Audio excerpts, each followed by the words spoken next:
We start with the fallout from the remarkable story that we broke at the top of yesterday's show.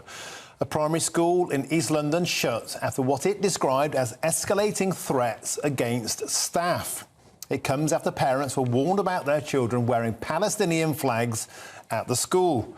The drama played out at Barclay Primary School in Leighton, East London. Protesters gathered outside the school, claiming that an innocent student of Palestinian heritage had been, quote, discriminated against.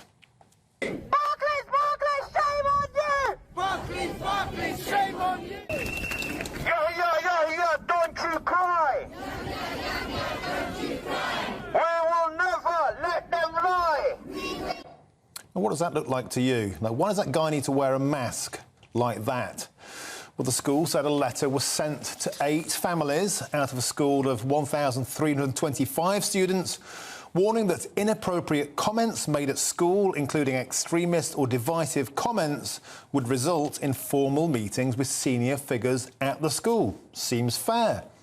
Now, a video filmed on Wednesday night, and that's before this demonstration, shows masked protesters tying Palestinian flags to lampposts outside the school. And you can see it here. They've got full face masks on. They're carrying ladders around streets. And look, there's the police doing absolutely nothing, while these lads wearing masks are shimmying up ladders under cover of night, tying Palestinian flags on a residential street to lampposts directly opposite a primary school. The police simply watch on and do nothing. We've seen this many, many times, haven't we? Including on war memorials in London. Well, Nichi Hodgson is a parent who lives near the school, and she joins me now. Nichi, thanks for joining us on the show. And you posted a video of this early yesterday morning. You were early on the scene. Can you describe to us what you first initially saw and why it concerned you? Yes, well, I actually woke up to a text of a good neighbour of mine saying that the street had been covered in Palestinian flags tied to the lampposts, which was very bizarre for a start. We haven't had any campaigning around here. There's never been any protests. It's a very quiet street. Everybody gets on very well. So I headed to the school to see what was happening. It's literally just over the road from my house. And there was a large group of parents there, some with megaphones, lots with placards, basically screaming at the teachers. And there were also other children being led away by their parents because the school had to close for 2 days because of what was going on. And Nichi, can you give us an indication of the makeup of the area? Of course, East London is a very multicultural area. Some of the protesters outside the school claiming as many as 70 to 80% of the pupils going to the school are Muslim. Is that correct? That statistic. The reason being because I have a baby daughter who I plan to send to that school. It's an excellent school. It's Ofsted rated excellent. I don't believe it's that high. The school is very mixed. The area is very mixed. People of all backgrounds, all faiths, all diversities live on this street and in this area. And so I'm not quite sure about that statistic. It doesn't seem to be quite right to me. But nevertheless, the school is a secular school. It's not a religious school. There is no religion taught there. Everybody of every faith is welcome. And Nichi, just for some context, so a pupil went into the school. It was Children in Need Day, right? And there was a flag placed on a Pudsey bear. Can you talk us through how things moved from there? Yeah, so what we know, and there are different accounts of the stories coming from parents and teachers, what we know is that it was a non-uniform day. A little boy had a Palestinian flag on his jacket. He went into the school and, you know, as in many primary schools, signs and symbols are not allowed. And that's for reasons of diversity and protection for the children. Now this is where the story gets more complicated. His mother said that he was bullied, accosted, and that he was sent home and denied an education. The school denies most of those allegations. And apparently the Department of Education are on their side about that as well. So that was, you know, 2 days before. And then before we knew it, this protest was planned. We found messages going around the internet saying that they were organising this boycott of the school. The flags were put up the night before the protest. We woke up to the flags in the neighbourhood. So a little bit of me can't help wondering whether the little boy being sent in was also planned. You know, I don't know if that was his idea. It's very difficult to know what happened. But this video that we found on TikTok of these protesters putting up flags really riles me because, for a start, I've got one of these flags right outside this office window right now. It's massive. It blocks the light. It actually frightens my daughter because it makes so much noise in the night. And I do not believe, it's not about not supporting a cause. It's nothing to do with that. It's right outside my house. I don't see why I should be aligned with any political movement unless I so choose to. If that was in my garden, that's fine. And if it was in a neighbour's garden and they supported Palestine, that's also fine. But it's completely inappropriate. And we have also heard from other neighbours that the council are too afraid to take the flags down, and that's why they won't do it. And Nichi, we can see on screen now that flag tied to a lamppost. Yeah. That's the view from your window, as you just described. That's very, very close by, making a lot of noise in the night. This comment you just made that the council are too afraid to take the flags down, I find people will find that appalling and astonishing. If it's just a flag, why can it not be removed? Well, absolutely. And also, you're not allowed to tie anything to lampposts. You're not allowed. It's just, there's a common council rule.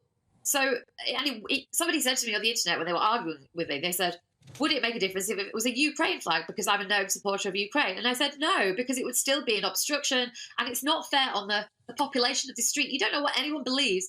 The reason I believe we live in harmony on this street multiculturally is because people do not push their ideas onto other people. And Nichi, the protest outside the school, as well as featuring people with masks, quite while they're wearing Palestinian masks in broad daylight, I would find harassing and distressing, particularly if I had young children. That would appall me. But the demands, Nichi, the demands by the parent of the boy who was sent home for the teacher, who they named publicly, which I think in itself is appalling, they're demanding that the headmaster is removed for what they call Islamophobia. Nichi, this feels like a campaign of bullying. I mean, it also feels like it's been a long time coming. This doesn't seem like it's actually a reaction to the badge. It seems like it's something else. Like I say, the school has an excellent reputation in the area. The children are so well educated. It's very, very safe, warm, calming environment. I visited the school because I intend to send my baby daughter to the nursery at 3 years old that's connected to it. And I just can't really believe this is happening. And it's really saddened me that an area which is pretty much 50-50 white and ethnic minority is starting to have these tensions. It's very, very sad. And what we're seeing here, as we're seeing across lots of the UK, is the conflicts in the Middle East coming to the streets of the UK and affecting ordinary people in previously harmonious areas, such as where you live, in Leighton, which never seen any of this sort of trouble before. How does that make you feel as a parent? Yeah, I mean, it worries me. And for context, I'm married to a Bangladeshi Burmese man. My in-laws are Muslims. I was brought up in Wakefield, West Yorkshire, which has a high population of Pakistani. This is nothing to do with race or colour. I've lived alongside people of other ethnicities my whole life and do so in my own home. But the fact that people are now pushing their views onto other people in the area, I know there will be Jewish people in this area that will be feeling afraid right now. I know there will be older people that are feeling intimidated. It just really makes me despair that this is where we're at right now. And in terms of the council feeling impotent or even afraid, as you mentioned, to do anything about it, and that video on TikTok of the police simply watching as masked men under the cover of darkness shimmy up ladders and tie flags to lampposts opposite a primary school. Do you think that the authorities in your area have given up on this? They've surrendered. They've raised their own flag, Nichi, and it's the white flag of cowardice. I don't know what they've done. It's interesting because I published a photo of this flag outside my house yesterday on Twitter. I think you saw it, Martin. It had maybe 400,000 views. It had crazy amounts of views and likes. There was a lot of commentary. Some of it was very negative. Some of it was very positive. People were really, really divided on the issue. But I also sent, this message to the council, who have not bothered to reply. And again, my other neighbours on the street have been ringing them. They won't do anything about it. Nobody is trying to help us. And Nichi, in absence of the council doing anything about it, what do you think would happen to an individual, a citizen, who decided, as these guys did, they put it up? If somebody else came along and put a ladder up and took it down, what do you think would happen to them? Well, I'd actually be quite worried about doing that. I mean, I've thought about doing it myself, I'll be totally honest, because I don't want this flag in front of my house. They're far, I might raise a peace flag instead. That would be much more appropriate for me. I'm bisexual. I'd rather have a pride flag there. That would be a terrible thing to do, probably. It would be very unsafe. We do know that one of the flags has disappeared off this road, so somebody has obviously done it. But I would rather see what the repercussions are first before I try and remove this one, I'll be honest. And how does it make you feel about the direct demand that a head teacher, a very well-liked and a very well-respected head teacher, as I understand it, in the area, Nichi, you've been to that school, you're obviously impressed by that school, you want to take your young child to be a pupil at that school. How does it make you feel that a mob is ostensibly demanding somebody be removed because they don't like their politics? Yeah, I mean, that's just ridiculous. If you don't like their politics, then take your children out of that school. It's that simple. It's an excellent school. It's been an excellent school for many years. They've worked so hard to have that school excellent. It's part of something called the Lion Academy, a couple more schools which are also superb. And I come from a family of teachers, and I really, really feel for the teacher, because it certainly sounds like that teacher's at the mercy of the parents at the minute. Yeah, and of course we must talk about the Battley Grammar School situation. There's a teacher that almost the thick end of 2.5 years on, Nichi, is still in hiding, still in fear of his life. Have you heard any talk locally about how the teachers must be feeling about what's going on? No, and that's actually even more worrying, because people are not talking about it because they're afraid to talk about it. The only way we're finding things out is through TikTok, through anonymous Twitter accounts, and on the internet. And do you feel that this issue has divided and harmed your community since it happened? Yeah, well, I mean, I've had a few people say that I'm naive and that there's always been problems around here. And maybe that's true. I mean, I've only lived here about 3 years. But I also think I'm pretty streetwise. Like I say, I've always lived in mixed communities, I've never had any trouble with anybody myself. And I'm reluctant to say that, but it's made me feel stressed and tense in this area. And when I was at the protest yesterday morning, it was a very, very stressful environment. And that just makes me so sad. It doesn't need to be like this. And Nichi, finally, would it make you think about not sending your child to the school, or do you live in hope this can be brushed over and things can heal? I really want it to be fixed because, I mean, one, I'm lazy and it's very convenient for me. I don't get out of bed very early in the mornings, so I just want to take my child across the road. But more importantly, everybody that goes there gets a wonderful education. They get to go on to fabulous senior schools.